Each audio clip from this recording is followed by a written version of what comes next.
sa isang tindahan sa harap mismo ng President Rojas sa municipality. Almusal muna tayo at medyo gutom na eh.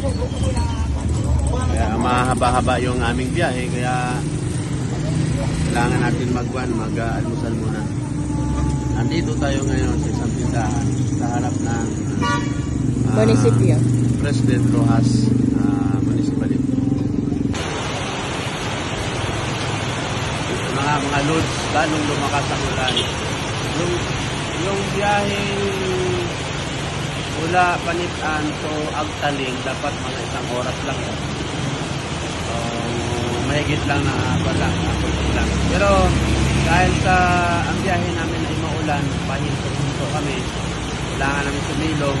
At tulad dito, lumakas naman ang ulan. Kaya yung biyaheng isang oras, baka abutin kami ng halos sa 5 oras. Dahil malakas ang ulan dito. Pero kailangan namin magbiyahe para lang makapag-vlog kami doon sa Agtaling.